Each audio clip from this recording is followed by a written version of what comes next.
quedaron pendientes de la clase anterior. Para eso vamos a repasar un poco los tipos de variables y luego vamos a comenzar con materia nueva, con algunos conceptos importantes. Bueno, para empezar, los tipos de variables tenemos dos principalmente, la variable independiente y la dependiente. La variable independiente es el tipo de variable que como investigador controlamos para estudiar su efecto. Y se le dice independiente porque no está influenciada por ninguna otra variable. Por ejemplo, si quisiéramos estudiar el efecto de la salinidad del agua en las plantas, esta sería nuestra variable independiente. Nosotros controlaríamos la cantidad de sal que hay en el agua, por ejemplo. Y nuestra variable dependiente es la variable que cambia como resultado de lo que nosotros definimos como variable dependiente. Es el efecto que se desea estudiar que depende de la variable independiente. Por ejemplo, volviendo a retomar el ejemplo de la salinidad del agua y plantas, nuestra variable dependiente vendría siendo el tamaño.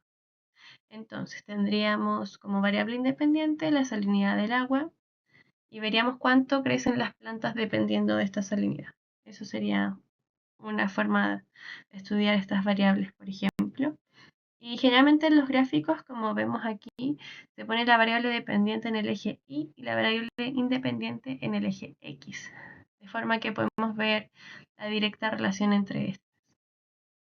Ahora vamos a ver un par de preguntas relacionadas a esto mismo y al método científico, que fue la última clase que tuvimos. Y son preguntas más que nada de diseño experimental y concluir acerca de resultados. Entonces, la primera pregunta que vamos a estudiar dice así. Un grupo de investigadores desea evaluar la acción individual de 3 fármacos, X, W y Z, que favorecen la regeneración de las microvellosidades intestinales dañadas a causa de enfermedades gastrointestinales e intolerancias alimentarias, con el fin de generar nuevos tratamientos. Para ello, cuentan con cultivos epiteliales de enterocitos dañados provenientes de 3 sujetos diferentes, el sujeto 1, 2 y 3. Y ahora, con respecto a lo anterior, ¿cuál de las siguientes opciones presenta un diseño experimental acorde al propósito de la investigación y que entregue resultados confiables? Para esto, tenemos que analizar la pregunta. Primero vemos qué es lo que quieren hacer ellos, que es evaluar la acción individual de 3 fármacos y qué es lo que tienen. Tienen cultivos de tejidos epiteliales de estos 3 pacientes. ¿Ok? Entonces, si nosotros queremos estudiar la acción de cada fármaco por separado y queremos estudiarlos en estos tejidos dañados, en el tejido 1, 2 y 3, lo más correcto no sería probar todos los fármacos juntos, por ejemplo, porque no podríamos entender su efecto individual, que es lo que nos está pidiendo los investigadores en este caso.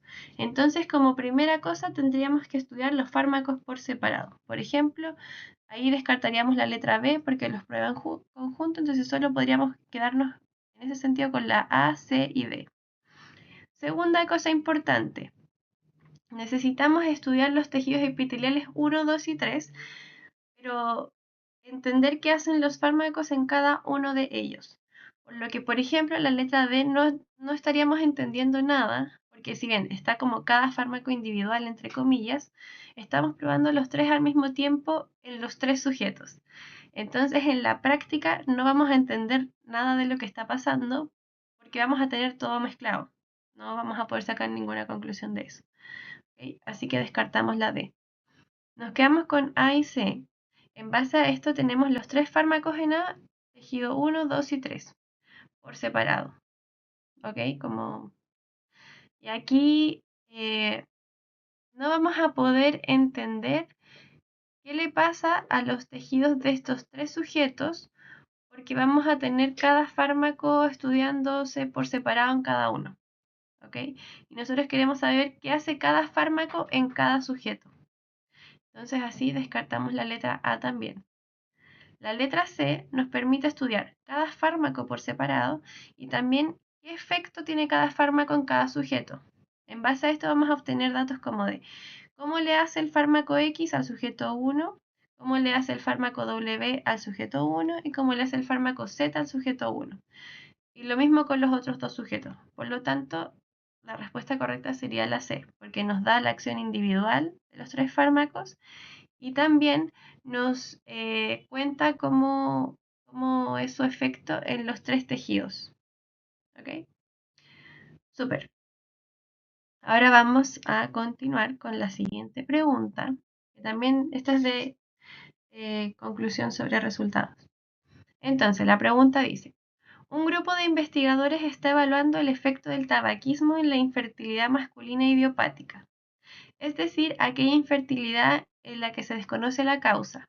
Con este fin se estudiaron algunos efectos del tabaquismo en 3 grupos: fumadores de más de 20 cigarros al día, que sería G1, fumadores de menos de 20 cigarros al día, G2, y hombres no fumadores, sería G3. Y los datos obtenidos se presentan en el siguiente gráfico. A priori, chicos, aquí lo que hay que tratar de entender es la información que nos está dando el gráfico. Aquí nos dice la concentración de espermatozoides, que sería 10 elevado a 6 por ml, y cada grupo experimental, ¿cierto? Nosotros estamos evaluando el efecto del tabaquismo en la infertilidad idiopática. Entonces, la concentración de espermatozoides sería el efecto en la infertilidad, porque a menor concentración sería que es más infértil, ¿ok? O sea que esta sería nuestra variable dependiente, porque nosotros estamos controlando los grupos experimentales, ¿ok? En base a esto, cuando miramos las barras, nos damos cuenta que el grupo de los hombres no fumadores es mucho más fértil, digamos, tiene una concentración de espermatozoides más alta que los otros dos grupos. ¿Qué otra cosa podemos extraer de este gráfico? Que da lo mismo si fuman más de 20 cigarros al día o menos de 20 cigarros al día, porque con el hecho de que sean fumadores, aparentemente eso ya los hace infértiles y afecta la concentración de espermatozoides. Pero entre estos dos grupos no hay mayores diferencias. ¿Ok? Entonces, dicho eso, la pregunta nos pide, de acuerdo con los datos del gráfico, ¿cuál de las siguientes opciones es una inferencia pertinente acerca del impacto del tabaquismo en los grupos estudiados? La primera dice, la concentración de espermatozoides está disminuida en los hombres fumadores con respecto a los no fumadores. Bueno, si nos damos cuenta, efectivamente la concentración de espermatozoides en estos dos grupos es menor. Pero aún así, vamos a leer la siguiente. La concentración de espermatozoides se incrementa a medida que aumenta el consumo de cigarros. El grupo 1 es el que consume más cigarros al día y vemos que no aumenta la cantidad de espermatozoides con un mayor consumo de cigarros. Por lo tanto, la B queda descartada. La C dice, las personas que fuman más de 20 cigarros al día tienen menos probabilidades de ser infértiles que los que fuman 20 cigarros al día. Y aquí va de nuevo lo mismo que conversamos. Entre estos dos grupos prácticamente no hay ningún cambio. Entonces no podríamos hacer esa afirmación. Y finalmente, en hombres fumadores existe un bajo porcentaje de infertilidad masculina idiopática. Y la verdad es que con esa afirmación no podríamos asegurarla porque si se fijan hay una diferencia bastante grande. En G3 la concentración de espermatozoides está cerca del 60 por 10 elevado a 6 y aquí bajamos a 35 aproximadamente, es casi la mitad. Entonces no sería la alternativa más correcta. En base a todas las alternativas, la más correcta sería la A, en donde la concentración de espermatozoides está disminuida en los hombres fumadores, tal como nos lo muestra el gráfico.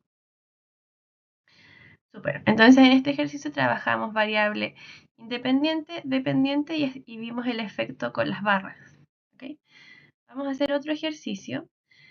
Este es más teórico. Dice, la bacteria Bacillus thuringiensis presenta el gen BT y codifica para una proteína tóxica para algunas especies de insectos. Este gen se utiliza para modificar genéticamente diversos cultivos, entre ellos el algodón, haciéndolos resistentes a ciertas plagas.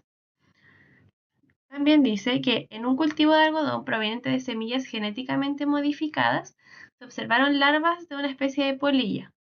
Y al analizar el ADN de estos cultivos, se confirmó que todos tenían el gen BT. De acuerdo con la información anterior, ¿cuál de las siguientes opciones corresponde a una inferencia que explica correctamente por qué los cultivos de BT fueron atacados por insectos? Aquí tenemos que extraer súper bien la información del enunciado. ¿Qué es lo primero? Que significa que si hay gen BT, los insectos se mueren. Porque si nuestro cultivo tiene este gen, significa que va a haber una proteína tóxica que va a matar a los insectos. ¿Ok? Entonces, en teoría, si nuestra planta tiene este gen, no deberíamos encontrar insectos. ¿Ok? ¿Cuál es la siguiente cosa que pasa en el enunciado? Tenemos la siguiente observación, que tenemos un cultivo de algodón que se supone que tiene este gen, pero aún así hay bichitos, hay larvas, que se supone que no deberían haber. Y además, se hizo este experimento porque dijeron como, ok, entonces quizás si están estas polillas es porque nuestras plantas en realidad no tienen el gen. Hicieron el experimento y en realidad sí lo tenían. Entonces, ahora viene nuestro trabajo de inferir por qué, si tienen el gen, las larvitas pueden crecer igual. ¿Ok? Vamos a mirar las alternativas. La alternativa A dice, estos cultivos de algodón tienen ribosomas con una función parcial, lo que imposibilita la síntesis de proteínas. Ok, quizás podría ser una posibilidad, pero tampoco tenemos información para aceptar esa información que nos da esta alternativa. Así que vamos con la siguiente. Dice, las polillas tienen genes que las hacen resistentes a las toxinas producidas por los cultivos de algodón BT. Esta alternativa tiene más sentido porque sabemos que estas polillas, aun cuando está el gen presente en los cultivos de algodón, pueden crecer. O sea que tienen que tener algo que les permita sobrevivir a esta proteína tóxica que genera este gen. ¿Ok? Así que la alternativa B de momento es la más plausible. La alternativa C dice, estos cultivos de algodón presentan más de una copia del gen BT, por lo que sintetizan una mayor cantidad de toxina. Esta alternativa, si nos damos cuenta, no tiene mucho sentido porque si sintetizar una mayor cantidad de toxina, quizás no encontraríamos las especies de polilla. Y si tenemos más toxina, no haría sentido que encontráramos las polillas per se. ¿Ok? Así que esta alternativa no está tan correcta. Y la alternativa D dice las polillas incorporaron el gen BT, por lo que son capaces de eliminar la toxina de cultivos de algodón. ¿Por qué esta no podría ser? Porque gen BT codifica para la toxina. ¿Ok? O sea que gen BT es igual proteína tóxica para insectos. Por lo que si las polillas contienen este gen, no es que sean capaces de eliminarlo, sino que solamente estarían produciendo toxina. Así que no tiene una cosa que ver con la otra.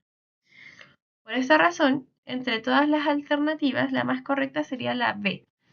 Porque si tenemos estos montones de plantas que son súper tóxicas y que estas polillas pueden estar igual, significa que tienen algo que las hace resistentes a esa toxina. ¿Ok? Y como desglosamos las otras alternativas, no hacen mucho sentido. ¿Ok? Vamos con la siguiente pregunta. Dice, en un laboratorio se están investigando dos especies de plantas y su actividad fotosintética en relación a la humedad ambiental. Con los datos se presentan los datos en el siguiente gráfico. Tenemos especie 1 y especie 2. Entonces, lo que vamos a estudiar es la actividad en relación a la humedad. Por lo tanto, la tasa de fotosíntesis sería nuestra variable dependiente y la tasa de fotosíntesis nos indica su actividad fotosintética. O sea que si tiene una tasa mayor, es que tiene mayor actividad de fotosíntesis. Y, ay, perdón. Bueno, bueno, disculpe. Ya. Entonces, si tenemos una mayor tasa de fotosíntesis, a mayor, o sea, dependiendo de la humedad relativa, tenemos que estudiar cuáles de las especies tendrían un mayor efecto, digamos. Así que vamos a analizar el gráfico primero. La especie 1, si nos damos cuenta, es como una curva. O sea, sí, una curva. ¿Okay?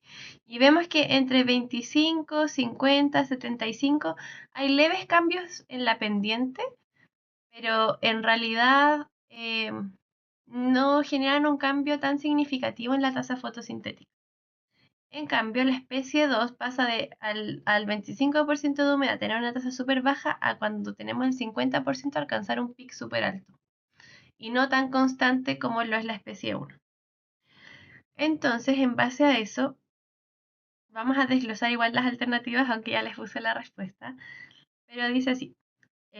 La tasa de fotosíntesis de la especie 1 es independiente de la humedad relativa.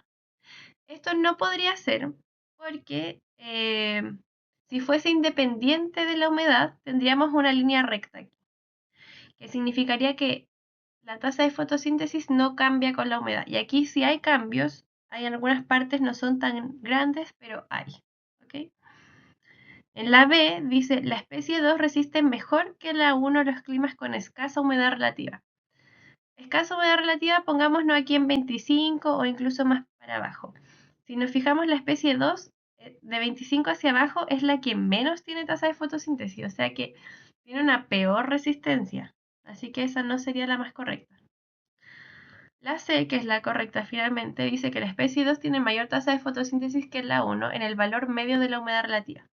Aquí el valor medio sería 50 y si vemos, la especie 2 alcanza una tasa de fotosíntesis mucho mayor.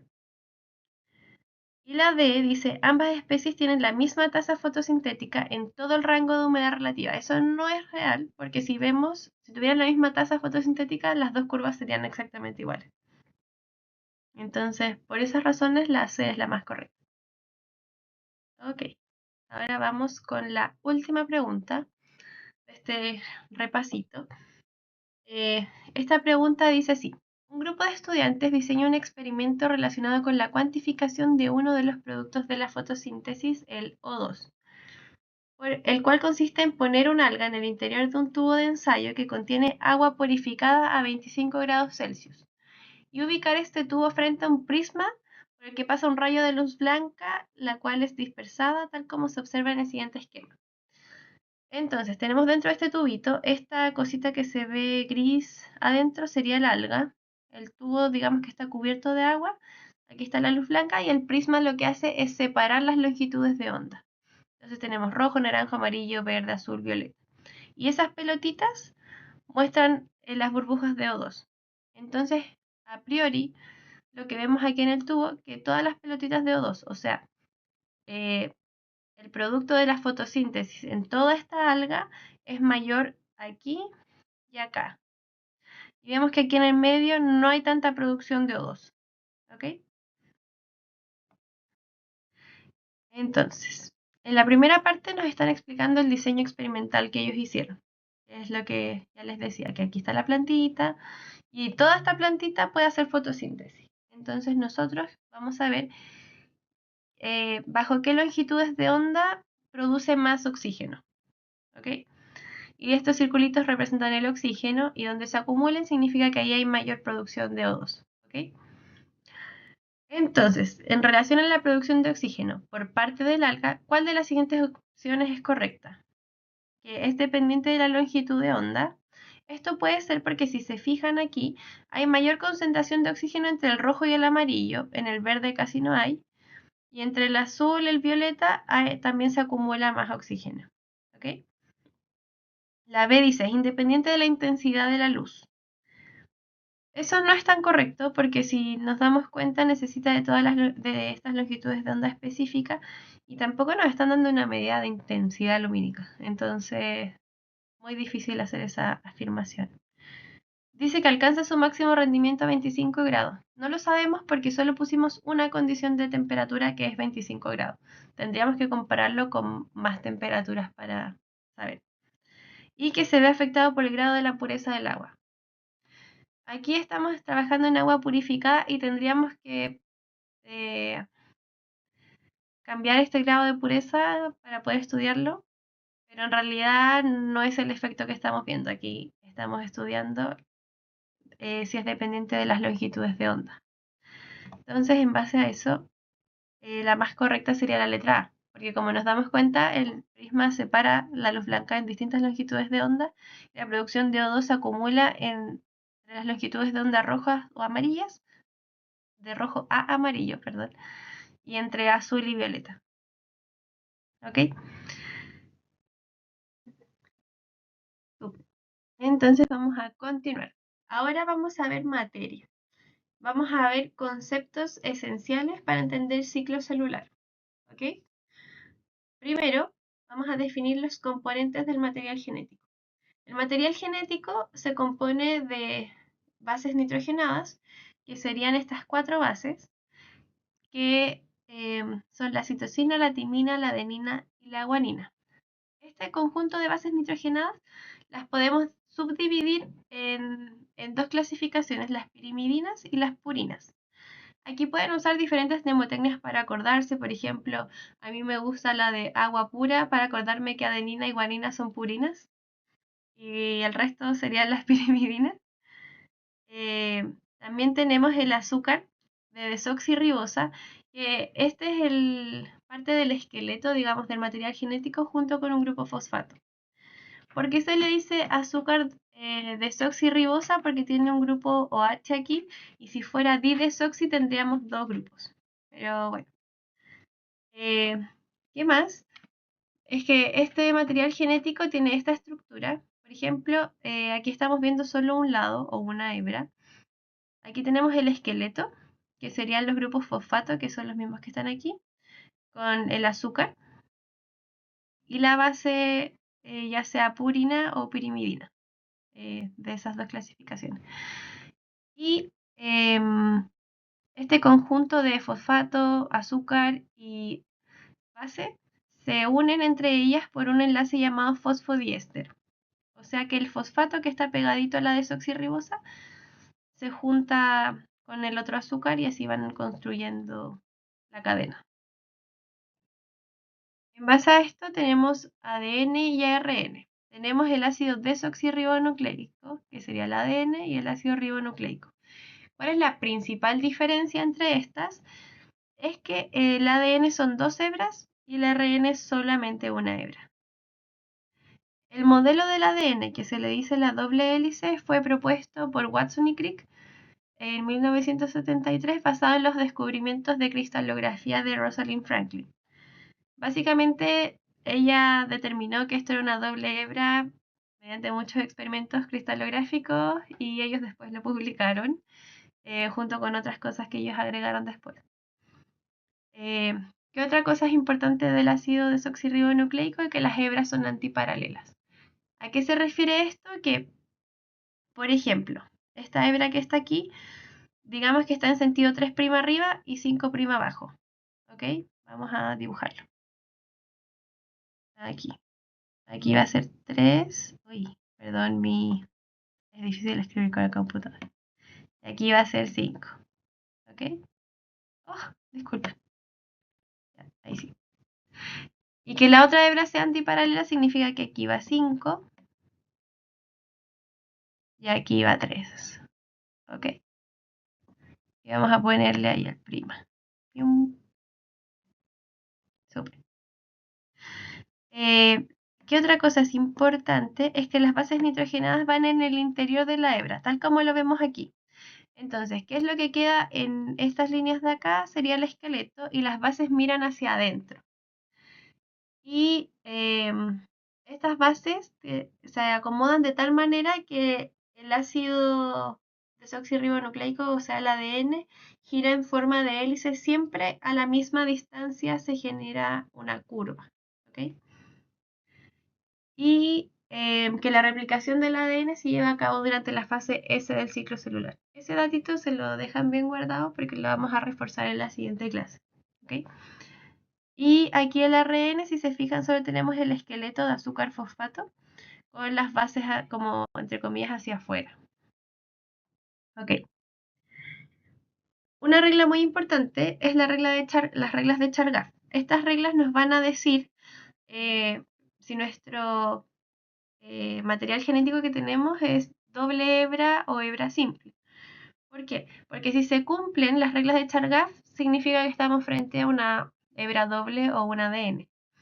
¿Qué sería? El porcentaje de purinas es igual al de pirimidinas, o que si sumamos A más T es igual a G más C, y que la cantidad de bases varía entre especies. Por ejemplo, va a variar la cantidad entre un perro y un gato, pero no entre individuos de la misma especie. ¿Ok? Eso. Entonces, si encontramos, no sé, nos dan una tablita, por ejemplo, porcentaje de A, T, G, C, y se nos cumple que el porcentaje de la aspirina es igual al de las pirividinas, significa que estamos frente a una doble hebra. En caso de que esos porcentajes no sean equivalentes, significa que estamos frente a un RN. Para eso, en realidad, se utilizan las reglas de Chargaff. Ahora, un repasito de la estructura del ADN. Este es el modelo de Watson-Crick y que el DNA está formado por dos cadenas de polinucleótidos. Cada cadena consiste en un grupo fosfato unido a un residuo del azúcar, que es la desoxirribosa, y una base nitrogenada. Que las cadenas forman una doble hélice antiparalela y que cada cadena se encuentra en una forma perpendicular al eje. ¿Ok? Y que la doble hélice tiene un diámetro de 20 Armstrong o 2 nanómetros. ¿Ok? Se mide de esta manera. Y que la doble hélice gira hacia la derecha del eje siguiendo orientación de los azúcares. Por cada 10 pares de bases, la doble hélice da una vuelta completa con una dimensión total de 34 Armstrong. Eso es lo que yo les decía, que cada cierto número de bases la hélice da una vuelta. Y siempre es la misma. ¿Ok? Las bases nitrogenadas se orientan hacia el interior y las pentosas y fosfato hacia el exterior, que serían el esqueleto. La complementariedad de bases cumple las reglas de Chargaff. Las cadenas de polinucleótidos se unen por puentes de hidrógeno y que los enlaces fosfato están polarizados en sentidos opuestos. O sea, ¿qué quiere decir esto? Está de la mano con que son antiparalelas. Ahora vamos a ver un poquito más del ARN. El ARN es una molécula de hebra simple, o sea, tiene solo una hebra que tiene la misma composición más o menos que el ADN. Si se fijan aquí, este sería el esqueleto y aquí están las bases nitrogenadas. ¿Qué es importante? Que en el ARN encontramos una base diferente. Si se fijan, citosina es la misma que el ADN, guanina la misma que el ADN, la adenina la misma que el ADN.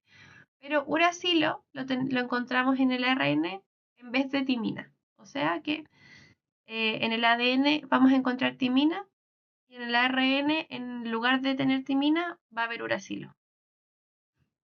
Y hay distintos tipos de ARN. Está el de transferencia, que principalmente es para el transporte de aminoácidos, el mensajero, que se usa para la síntesis de proteínas, el ribosomal, que forma los ribosomas, el RNI, que es de interferencia, que bloquea la síntesis de proteínas, y los ARN pequeños, que participan en el proceso de splicing.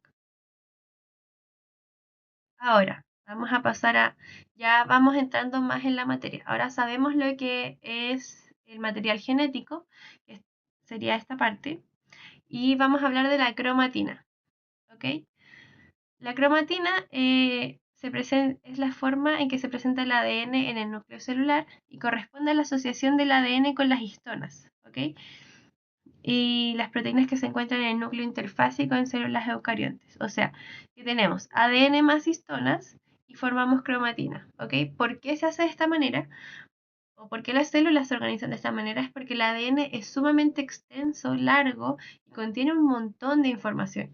Entonces necesitamos, digamos, enrollarlo, así como enrollamos los hilitos dentro, en el ovillo, de la misma manera, eh, porque necesitamos contener toda esa longitud de bases en compactarlo en un lugar más pequeño. ¿Ok? Y cuando está de esta manera, y las fibras de cromatina se ven así como un montón de loops, pero cuando se condensan los cromosomas es que encontramos esta forma súper característica. ¿Ok? Y aquí les dejo una característica del núcleo interfásico, porque en el núcleo interfásico van a encontrar envoltura nuclear o la carioteca, la lámina nuclear, el complejo del poro nuclear, el nucleolo y el nucleoplasma. El nucleoplasma es el espacio que está entre el nucleolo y, digamos, la envoltura nuclear y la lámina nuclear. ¿Okay? Ahora, compactación de la cromatina. Esto es lo que yo les decía para poder hacer como caber esta gran longitud de ADN en un espacio más chiquito, ¿ok? Entonces tenemos la doble hélice, la cromatina y el ADN se condensan, digamos, en forma de lo que se le conoce el collar de perlas. Y empiezan a formar los nucleosomas, que son formas compactadas de este collar de perlas que tiene muchas fibras de ADN con histonas. ¿Ok? Y todo lo que era heterocromatina pasa a ser eucromatina, formando esta estructura del collar de perlas. ¿Ok? Luego se forman estos bucles para después empezar a condensarse cuando avanzamos en el ciclo celular para formar este cromosoma metafásico, ¿ok? Entonces, en general, en otras etapas del ciclo celular que no sea la metafase, vamos a encontrar la cromatina más o menos de esta manera, porque esto tiene una justificación biológica más que nada porque cuando está extremadamente condensado el ADN es súper, o no sé si súper difícil, pero es más difícil activar la traducción de genes. Entonces, generalmente en otras etapas del ciclo lo encontramos de esta manera donde las proteínas acceden más fácil. ¿Ok? Pero bueno, eso es otra historia.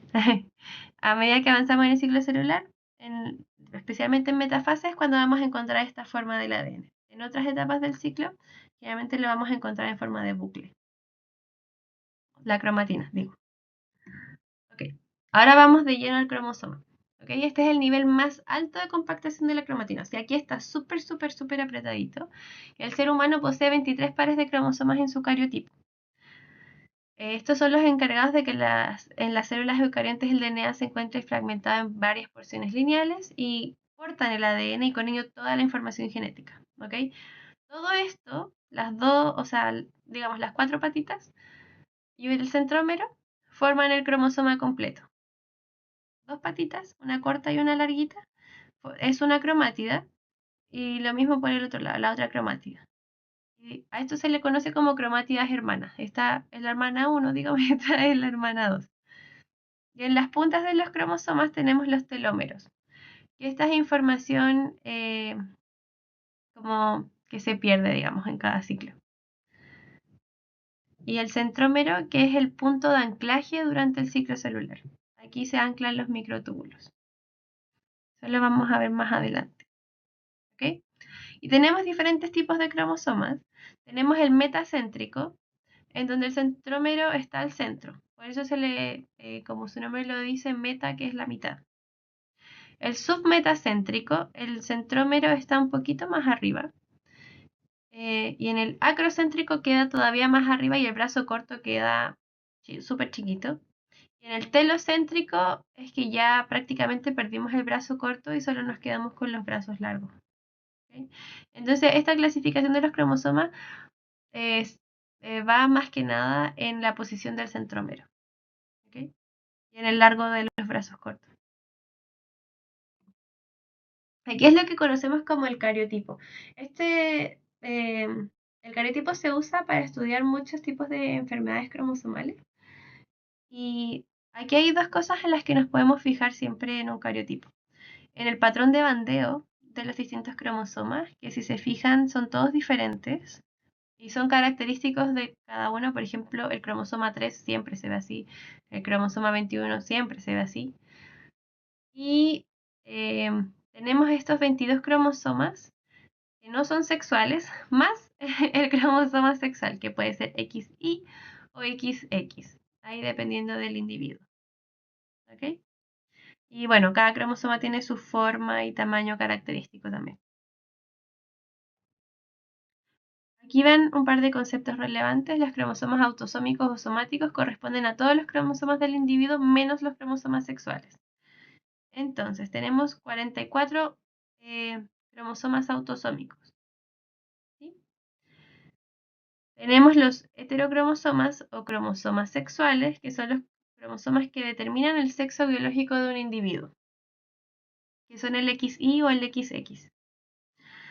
Una célula haploide tiene solo un juego de cromosomas, todos diferentes entre sí. y no tienen cromosomas homólogos, perdón, ahí se me fue una G. Gametos o células sexuales. ¿Ok? Solo tiene una copia de todo. Y la célula diploide presenta los dos juegos de cromosomas. ¿Sí? Y esos serían todos los conceptos que vamos a ver hoy día. La próxima clase vamos a entrar de lleno en ciclo celular. Así que para que tengan bien claro lo que es un cromosoma, cómo se ve, qué es la cromátida, qué es el ADN, etcétera. Súper. Así que eso, chicos. Muchas gracias por escucharme. Nos vemos la próxima clase.